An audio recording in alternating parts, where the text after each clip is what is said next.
신앙 고백하시고 우리 수요일 새벽 기도를 시작했습니다. 나는 전능하신 아버지 하나님 천재 창조주를 믿습니다. 나는 그 유일하신 아들 우리 주 예수 그리스도를 믿습니다. 그는 성령으로 잉태되어 동정녀 마리아에게서 나시고 본디오 빌라도에게 고난을 받아 십자가에 못 박혀 죽으시고 장사된 지 사흘 만에 죽은 자 가운데서 다시 살아나셨으며 하늘에 오르시어 전능하신 아버지 하나님 우편에 앉아 계시다가 거기로부터 살아있는 자와 죽은 자를 심판하러 오십니다. 나는 성령을 믿으며 거룩한 공교회와 성도의 교제와 죄를 용서받는 것과 몸의 부활과 영생을 믿습니다. 아멘. 338장 찬송하시겠습니다.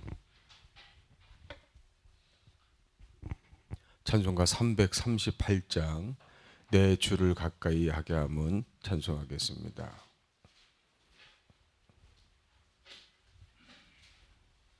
내 주를 가까이 하게 함은 십자가 짐 같은 고생이나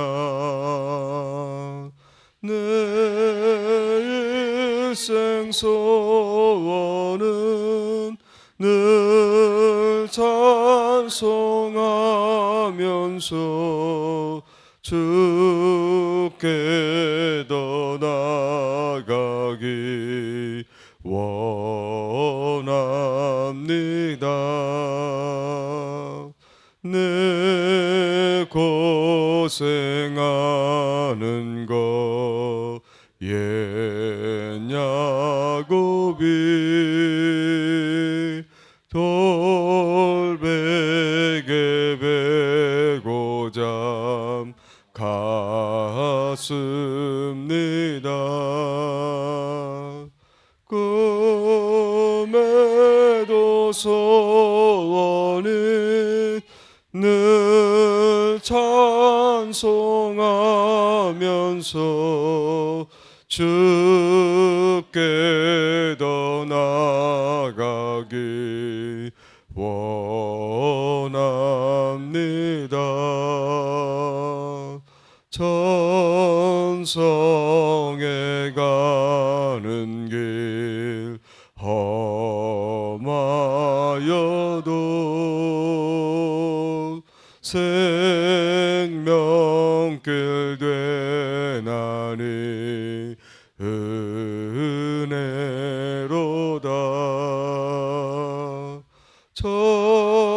천사날 부르니 늘 찬송하면서 주께 더 나아가기 원합니다. 야곱이 잠 깨어 일어난 후 돌단을 쌓은 것 본받아서 숨질 때 되도록 늘 찬송하면서 주께 더 나아가기 원합니다. 아멘. 하나님 말씀 사도행전 24장 1절에서 9절까지 보겠습니다. 사도행전 24장 1절에서 9절까지 우리 같이 읽겠습니다. 자, 시작. 닷새 후에 대제사장 아나니아가 어떤 장로들과 한 변호사 더들로와 함께 내려와서 총독 앞에서 바울을 고발하니라. 바울을 부르매 더들로가 고발하여 이르되 벨릭스 각하여 우리가 당신을 힘입어 태평을 누리고 또 이 민족이 당신의 선견으로 말미암아 여러 가지로 개선된 것을 우리가 어느 모양으로나 어느 곳에서나 크게 감사하나이다. 당신을 더 괴롭게 아니하려 하여 우리가 대강 여짜옵나니 관용하여 들으시기를 원하나이다. 우리가 보니 이 사람은 전염병 같은 자라 천하에 흩어진 유대인을 다 소유하게 하는 자요 나사렛 이란의 우두머리라. 그가 또 성전을 더럽게 하려 함으로 우리가 잡아싸우니 당신이 친히 그를 신문하시면 우리가 고발하는 이 모든 일을 아실 수 있나이다 하니 유대인들도 이에 첨가하여 이 말이 옳다 주장하니라. 아멘. 자, 바울은 1차, 2차, 3차 선교 여행을 마치고 예루살렘으로 올라갑니다. 이유는 바울이 이방인들에게 복음 전하는 것도 중요하지만 같은 동족인 유대인들에게 복음을 전하는 것도 중요하기 때문에 그렇습니다. 그래서 예루살렘에 올라가면 핍박이 기다리고 있고 또 죽임을 당할 수 있었지만 그것보다 이제 유대인들에게 복음 전하는 것이 더 중요했기 때문에 이제 예루살렘에 올라가게 됩니다. 예루살렘에 도착하자마자 유대인들이 기다렸다는 듯이 이제 바울을 폭행하고 재판에 넘기게 돼요. 그래서 이 바울이 재판을 받기 위해서 가이사랴라는 이제 도시로 후송이 되는데 이 가이사랴는 예루살렘과 멀리 떨어진 그런 헤롯이 만든 이제 그런 도시입니다. 이제 바울이 이곳 감옥에 2년 동안 갇혀 있어서 있으면서 총 3번의 재판을 받게 됩니다. 오늘 24장에서 벨릭스 총독에게 재판받고 25장에서는 벨릭스 총독의 후임인 이 베스도라는 이 총독에게 재판을 받고 26장에서는 마지막으로 아그리빠 왕에게 재판을 받고 나서 이제 로마로 다시 후송이 되죠. 바울이 원래 목적은 로마에 가서 황제에게 복음을 전하는 거였기 때문에 이제 로마로 이송이 이제 되게 됩니다. 오늘 본문은 첫 번째로 이 벨릭스 총독에게 재판을 받는 내용이에요. 자, 오늘 본문을 통해서 2가지 말씀을 나눌 텐데 첫 번째로 진정한 그리스도인은 주변에 영향력을 끼치는 사람이다. 주변에 영향력을 끼치는 사람이다. 이렇게 말씀하고 있어요. 자, 우리 5절 말씀 한번 같이 보십시다. 자, 5절 같이 읽겠습니다. 자, 시작. 우리가 보니 이 사람은 전염병 같은 자라 천하에 흩어진 유대인을 다 소유하게 하는 자요 나사렛 이단의 우두머리라. 이제 바울이 재판을 받기 위해서 후송이 되는데 이때 대제사장과 장로들도 바울을 죽이기 위해서 같이 따라옵니다. 따라오면서 이제 그 변호사를 더둘로라고 하는 변호사를 데리고 같이 쫓아와가지고 벨릭스 총독에게 이제 고소를 하는 거예요. 그 재판이 시작이 됐는데 이들이 뭐라고 이 고소를 했냐면 그 핵심을 보면 바울이 전염병 같은 자다 이렇게 고소를 했어요. 그래서 바울 때문에 첫째 유대인들이 소유하고 있다. 두 번째 이 바울이 나사렛 이단의 교주다. 즉 예수를 전하는 자다. 세 번째 성전을 더럽게 한다. 이렇게 이제 고소를 했죠. 자, 여기서 먼저 유대인들이 소유하게 만들었다. 이제 전염병 같은 자다. 이렇게 먼저 이제 이것을 얘기를 했죠. 왜냐하면 이 벨리스 총독의 신경을 거스르게 하기 위해서 그래요. 지금 이 당시는 어떤 시대입니까? 로마가 지금 이스라엘을 지배하고 있는 그런 이제 시대였잖아요. 그러니까 항상 이 지배하는 입장에서는 가장 뭐를 신경 쓰냐면 이 피지배 나라, 그 이스라엘이 사람들이 이렇게 데모하는 거, 이거를 가장 이제 싫어하거든요. 그냥 조용히 잘 있으면 돼요. 그냥 시키는 대로 그냥 잘 있으면 돼요. 그런데 자꾸 이 사람들이 소유하는 거, 뭐 데모하고 막 문제 일으키는 걸 가장 싫어하는데, 그래서 이 대제사장과 장로들이 바울 때문에 바울이 자꾸 복음 전하고 막 그래가지고 이 이스라엘 백성들이 가만히 있지 않고 자꾸 막 소유합니다. 그러니까 자꾸 이 로마에 부담을 주는 사람입니다. 이렇게 지금 고소를 하고 있는 거예요. 자, 이들의 고소의 내용을 보면 그 내용은 잘못됐지만 핵심은 맞아요. 바울이 어떤 사람입니까? 전염병 같이 지금 이스라엘 백성들에게 자꾸 이제 그 사람들에게 영향력을 끼치고 있는 그런 모습을 볼 수가 있어요. 여러분, 신약 시대에 그 초대교회 성도들을 보고 주변의 사람들이 뭐라 그랬냐면, 야, 저 사람들 연병 같은 사람이다. 그러니까 전염병 같은 사람들이다.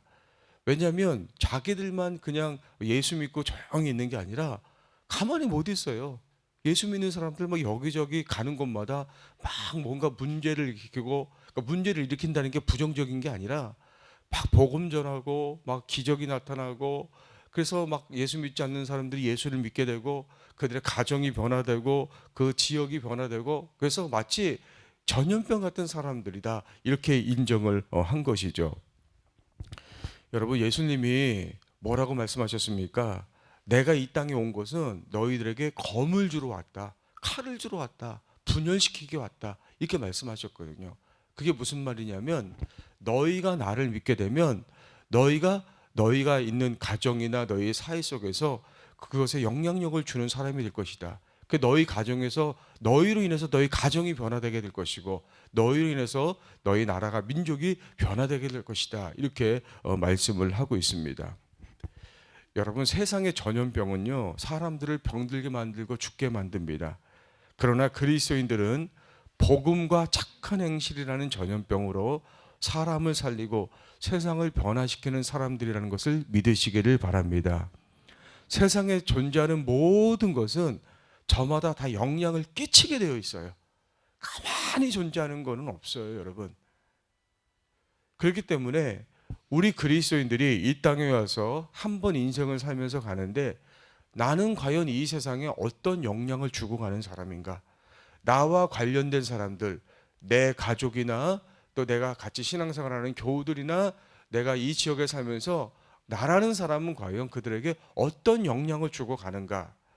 저는 여러분이 전염병과 같은 사람이 돼서 나로 말미암아 내 주변에 있는 사람, 나와 관련된 사람들이 복음의 영향력을 받을 수 있기를 주의 이름으로 간절히 축복합니다.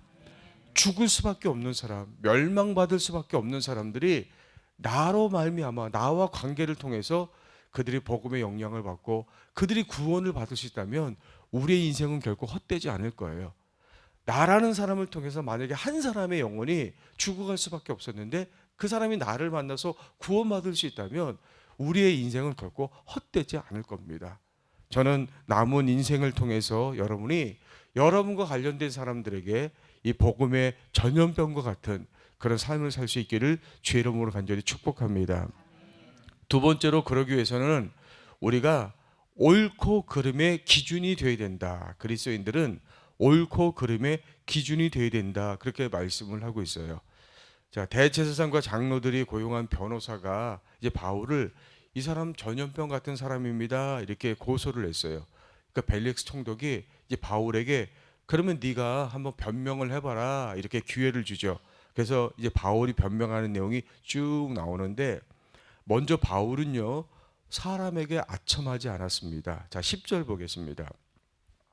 총독이 바울에게 머리로 표시하여 말하라 하니 그가 대답하되, 당신이 여러 해 전부터 이 민족의 재판장 된 것을 내가 알고 내 사건에 대하여 기꺼이 변명하나이다. 자, 바울이 총독이 변명하라고 하니까 법정에서 갖춰야 될 기본적인 예의를 갖추고 이제 변명을 시작합니다. 그런데 이 대제사장이 고용한 이 변호사는 어떻게 해요? 그 사람은 이 총독에게 아첨을 하죠. 3절에 보면 벨릭스 각하여 하면서 아첨하는 모습을 볼 수가 있어요. 아첨한다는 게 무슨 말이에요, 여러분?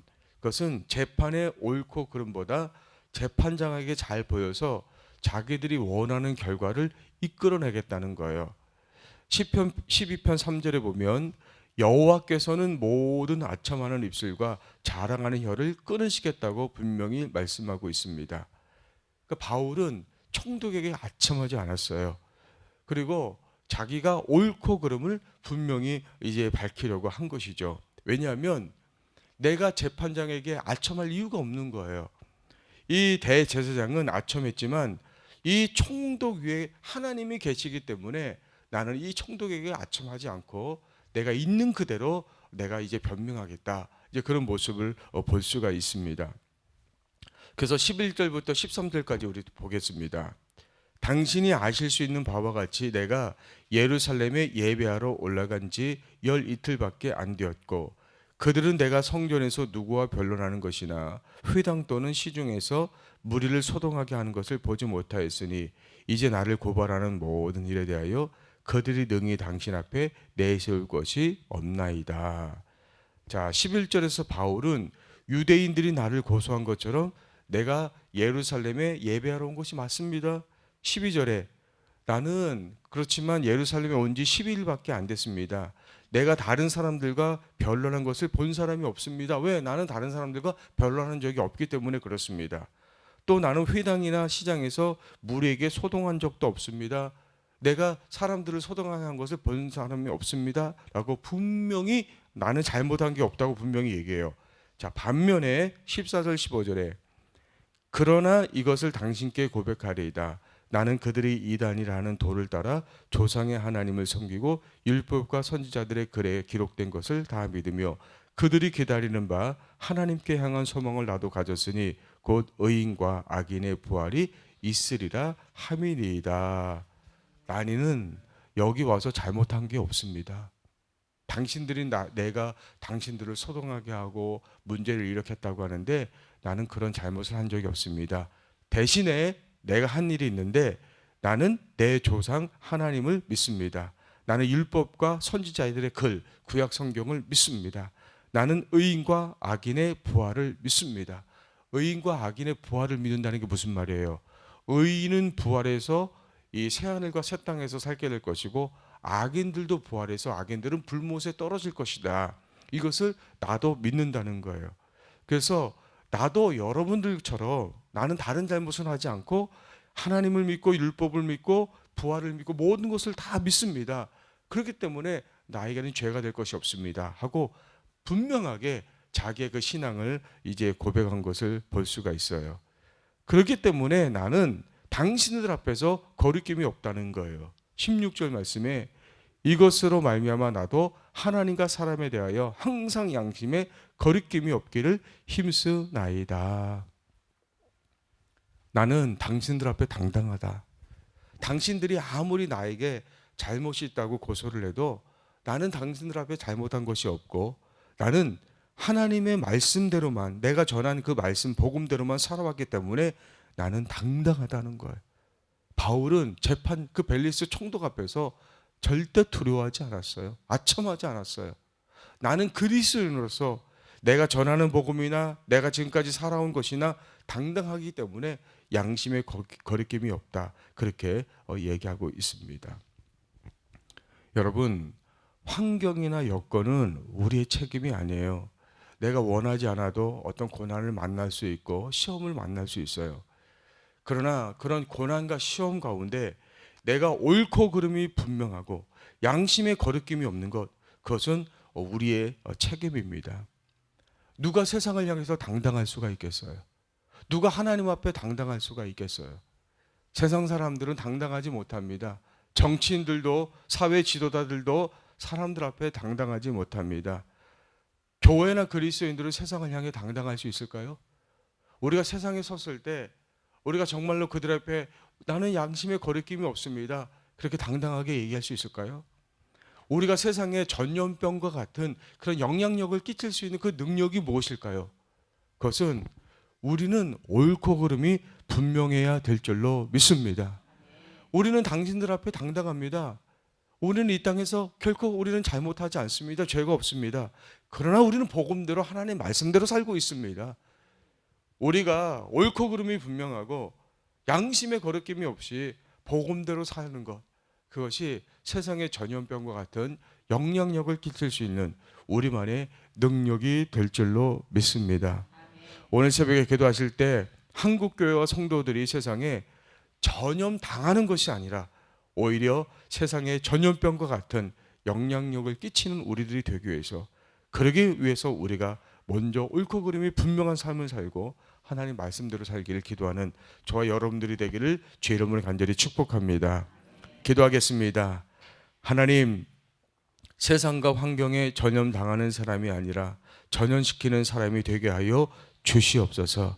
사람에게 아첨하지 않고 하나님의 말씀대로 복음대로 분명하게 살아서 하나님과 사람 앞에 거리낌이 없는 당당한 그런 영향력을 끼치는 그리스도인들이 될 수 있도록 축복하여 주시옵소서. 예수 그리스도의 이름으로 간절히 기도하옵나이다. 아멘.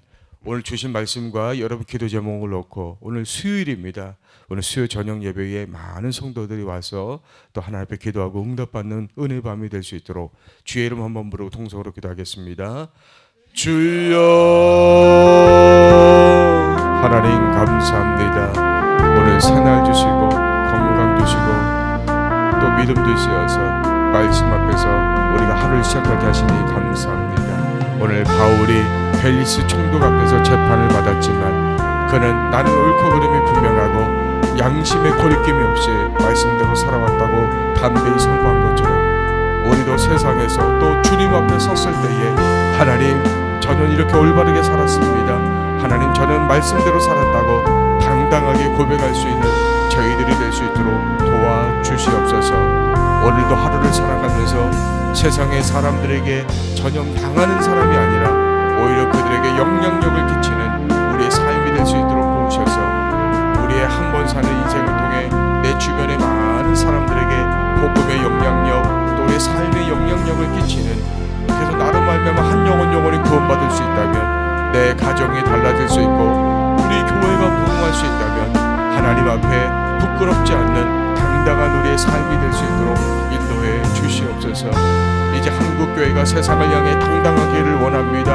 한국교회가 복음 앞에 바로 서고 말씀 앞에 바로 서서 다른 것은 내세울 것이 없다 할지라도 세상을 향해 하나님의 말씀만은 당당하게 선포할 수 있는 그런 한국교회 그리스도인들이 될 수 있도록 축복하여 주시옵소서. 오늘 수요일입니다. 이제 수요일 저녁에 흩어졌던 성도들 모여 주님을 찬양하며 부르짖으며 또 말씀 가운데 굳게 서는 그런 시간이 될 수 있도록 인도하여 주시고, 이 새벽에 기도하는 그 모든 기도가 주님 앞에 연락될 수 있도록 역사해 주시옵소서.